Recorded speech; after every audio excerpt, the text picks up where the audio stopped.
আসসালামু আলাইকুম। হ্যালো প্রিয় লিসেনার্স, কেমন আছো তোমরা? আশা করি ভালো আছো, যার যার অবস্থান থেকে ভালোর দলে আছো। আজকে যথারীতি আবার উপস্থিত হয়েছি তোমাদেরকে এন্টারটেনমেন্ট ভৌতিক গল্প উপহার দিতে। আজকে যে গল্পটা তোমাদেরকে শোনাবো সেটা তোমাদের সবচেয়ে পরিচিত একজন লেখক বিভূতিভূষণ বন্দ্যোপাধ্যায়। বিভূতিভূষণ বন্দ্যোপাধ্যায় বাংলা সাহিত্যের কালজয়ী একজন লেখক। প্রখ্যাত এই সাহিত্যিক 1894 সালে 12 সেপ্টেম্বর ভারতের পশ্চিমবঙ্গের 24 পরগনা জেলায় জন্মগ্রহণ করেন। তবে তার পৈতৃক নিবাস ছিল যশোর জেলায়। অত্যন্ত মেধাবী ছাত্র হিসাবে তিনি শিক্ষা জীবন শুরু করেন, যার প্রমাণ পাওয়া যায় প্রথম বিভাগে এন্ট্রান্স ও আইএ পাশ করার মাধ্যমে। তিনি কলকাতায় রিমেন কলেজ থেকে বিএ পাশ করেন। বিভূতিভূষণ বন্দ্যোপাধ্যায় বইসমূহের মধ্যে অন্যতম হলো পথের পাঁচালী, যা দেশ ছড়িয়ে বিদেশের মাটিতেও ব্যাপক জনপ্রিয়তা লাভ করেছে। তাছাড়া তার অসংখ্য বই রয়েছে। তার প্রতি শ্রদ্ধা রেখেই আজকে তার কালজয়ী লেখা গঙ্গাধরের বিপদ গল্প পাঠে আমি বাদুর রায়হান আছি তোমাদের সঙ্গে। শব্দ সাউন্ড এডিটিং এ আমাকে সহায়তা করেছেন তাহমিনা রায়হান মিম। পোস্টার ডিজাইন করেছে শাহরিয়া রায়হান সীমান্ত। তো আজকে দেরি না করে গল্পে যাওয়ার আগে শুধু বলে নেই, তোমরা যারা আমার গল্প শোনো কিন্তু চ্যানেল সাবস্ক্রাইব করোনি, প্লিজ দয়া করে চ্যানেলটা সাবস্ক্রাইব করে নিবে। আর যারা করেছো তাদেরকে অসংখ্য ধন্যবাদ জানাচ্ছি। আর যারা করনি করে নাও এবং বেল আইকনটা বাজিয়ে যাও, যাতে করে আমার গল্পের নোটিফিকেশন খুব দ্রুতই তোমরা পেয়ে যেতে পারো। আমার ইউটিউব চ্যানেল মিথ্যা কুসংস্কারকে বিশ্বাস করে না। আশা করি তোমরা মিথ্যা কুসংস্কার ছড়াবে না। আজকে চলে যাচ্ছি সেই পুরো গল্পে, গঙ্গাধরের বিপদ। কয়েকদিন আগের কথা, কলকাতায় তখন ঘোড়ার ট্রাম চলে। সে সময় মশলা পোস্তায় গঙ্গাধর কুণ্ডের ছোটখাটো একখানা মশালের দোকান ছিল। গঙ্গাধরের দেশ হুগলি জেলায় চাপাডাঙ্গার কাছে। অনেক দিনের দোকান। যে সময়ের কথা বলছি, গঙ্গাধরের বয়স তখন 50-এর ওপর, কিন্তু শরীরটা তার ভালো যাচ্ছিল না। নানা রকম অসুখ ভুগতই প্রায়। তার উপর ব্যবসার কিছু লোকসান নিয়ে লোকটা একেবারে মুষড়ে পড়েছিল। তার উপর নানান জটিলতা। দোকানঘরের ভাড়া 2 মাস বাকি। মহাজনের দেনা ঘাড়ে দুবেলা দোকানে বসে হেলো হুকু হাতে নিয়ে নিজের অদৃষ্টের কথা ভাবছিল। আজ আবার সন্ধ্যায় সে সমস্ত গোমস্ত ভাড়া নিয়ে আসবে বলে শাসিয়ে গিয়েছে। কি বলা যায় তাকে? এক পুরনো অপরিচিত মহাজনের কথা মনে পড়ে গেল। তার নাম গদাধর খা, পেশোয়ারি মুসলমান, বেটুবুরুজে থাকে। আগে গঙ্গাধরের লেনদেন ছিল তার সঙ্গে। কয়েকবার টাকাও নিয়েছে, শোধও করেছে, কিন্তু সুদের হার বড় বেশি বলে ইদানিং বছর কয়েক গঙ্গাধর সেদিকে আর যায়নি। ভেবেচিন্তে সে মেটুবুরুজের রওনা হলো। শুধু বেশি বলে আর উপায় কি? টাকা না আনলেই নয়। আজ সন্ধ্যার মধ্যে বেটুবুরুজে গিয়ে গদাধর খায়ের নতুন বাসা খুঁজে বের করতে টাকা নিতে দেরি হয়ে গেল। খিদিরপুরের কান্টিঙ্গা পার হয়ে এসে ট্রাম ধরবে হন হন করে হেঁটে আসছে। এমন সময় একজন লোক তাকে বলল, এ সাহেব, ইদার শুনিয়ে তো। সন্ধ্যা হয়ে গিয়েছে। সেখান থেকে লোকটা তাকে ডাকলে সেখানে কতগুলো গাছপালা, বেশ অন্ধকার, স্থানটা নির্জন। তার উপর আবার তার অন্ধকারের চেয়ে দেখে গঙ্গাধরের মনে হলো গুদাম ঘরটা পুরনো এবং যেন অনেককাল অব্যবহারযোগ্য হয়ে পড়ে আছে। বাঁশের বেড়া খসে পড়ছে জায়গায়, চালের খোলা উড়ে গিয়েছে অনেক দূরে। মাঝে মাঝে সামনের দোয়ারটা উড়ো ধরো ভেঙে পড়তে চাইছে যেন। গঙ্গাধরের কেমন একটা ভয় হলো। কেন সে এখানে এলো এই সন্ধ্যায়? এরকম জায়গায় একা মানুষ আসে? বিশেষ করে এতগুলো টাকা সঙ্গে করে সে আসতো না কখনোই। সে কলকাতায় আজ নতুন নয়। তার উপর জুনো ব্যবসাদার, বাংলাদেশ থেকে নতুন আসেনি। এই লোকটি কথায় সুরে কি জাদু আছে? গঙ্গাধরকে যেন টেনে এনেছে। সাধ্য ছিল না যে সে ছাড়ার। একথা এখন তার মনে হলো। হঠাৎ অন্ধকারের মধ্যে খান সাহেবের মূর্তি দেখা গেল।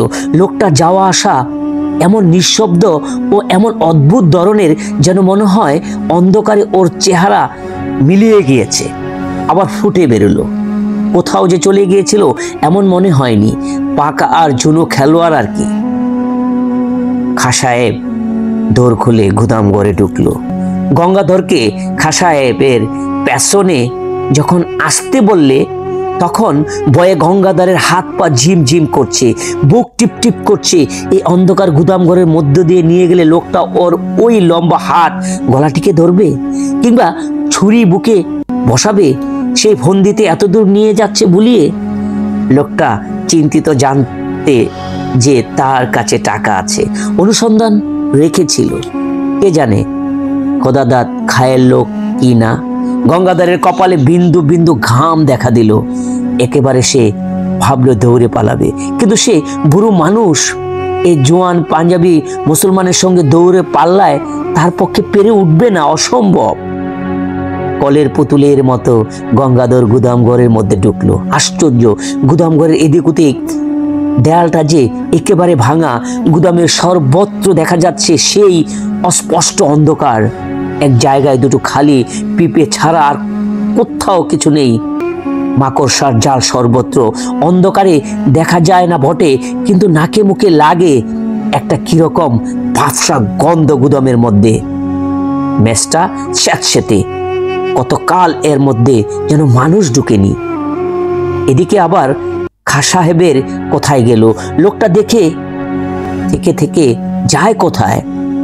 অল্পক্ষণ, মিনিট দুই হবে, কেউ কোথাও নেই, শুধু গঙ্গাধর একলা। আবার সেই ভয়টা হলো, কেমন এক ধরনের ভয়, যেন বুকের রক্ত হিম হয়ে যাচ্ছে। এই বা কিরকম ভয়! আর গুদাম ঘরটার মধ্যে কনকনে ঠান্ডা হাওয়ায় যেন একটা স্রোত বইছে মাঝে মাঝে। মিনিট দুই পরে খাঁ সাহেব এই তো আধো অন্ধকারের মধ্যে সামনে দাঁড়িয়ে। হঠাৎ একটা অদ্ভুত কথা বলল খাঁ সাহেব। বলে, তুমি কালা নাকি? এতক্ষণ কথা বলছি, শুনতে পাচ্ছ না? কথার উত্তর দিচ্ছ না কেন? কোকেন যে জায়গা আছে বললাম, তা দেখতে পেয়েছো? সাবলের চার দিয়ে তুলতে বললাম পিপি দুটো। হা করে সঙ্গের মতো দাঁড়িয়ে কেন? বারে, এত কথা কখন বলেছেন লোকটা? পাগল কি? গঙ্গাধর কেমন বেবাচাকা হয়ে গিয়েছে। মুরের মতো দৃষ্টিতে চেয়ে বলল, কখন তুমি দেখলে কোকেনের জায়গা? আর কই, কোথায় শাবল? কথা বলতে বলতে গঙ্গাধরের মুখে খাঁ সাহেবের মুখের দিকে চাইলে সঙ্গে সঙ্গে তার মনে হলো তার বিভ্রান্ত বিদঘুটে আতঙ্কমূলক দৃষ্টির সামনে খাঁ সাহেবের মুখ, গলা, বুক, হাত পা, সারা দেহটা যেন চুরচুর হয়ে ঘুরিয়ে ঘুরিয়ে পড়ছে। সব যেন ভেঙে বাতাসে উড়ে উড়ে যাচ্ছে। খাঁ সাহেব প্রাণপণে দাঁত মুখ খামটি করে বিষম মনের জোরে তার দেহের চূর্ণমান অণুগুলো যথাস্থানে ধরে রাখবার চেষ্টা করছে, কিন্তু পেরে উঠছে না। সব ভেঙে গেল, ঘুরিয়ে গেল, উড়ে গেল। 1 2 3 4।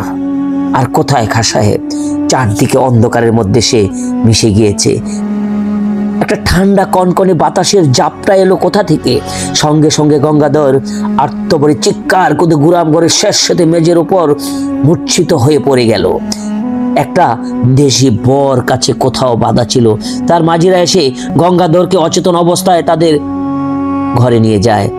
তারাই তাকে দোকানে পৌঁছে দেয়। গঙ্গাধরের টাকা ছিল, কানা করিয়ে খোয়া যায়নি, তবে শরীরে শুকর উঠতেই সব নিয়ে গেছে। অনেক দিন পর্যন্ত অন্ধকারে সেই একা কিছুতেই থাকতে পারত না।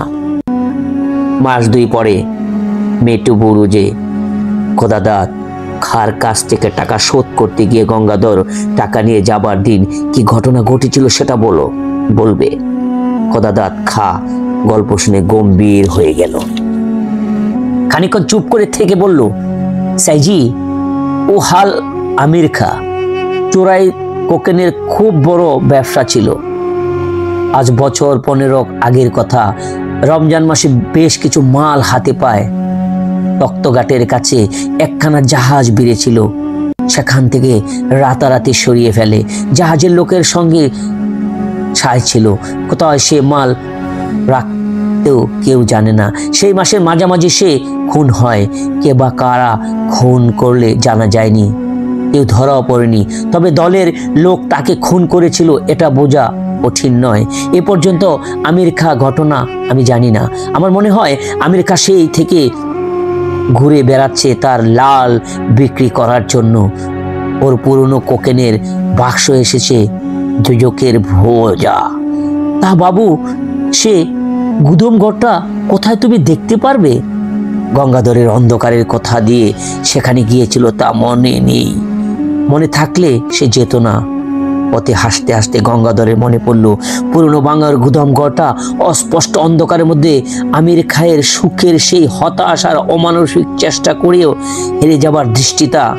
হতভাগ্য, একদিনও কি বোঝেনি সে মারা গিয়েছে? কে উত্তর দেবে? ভগবান তার আত্মাকে শান্তি দিন।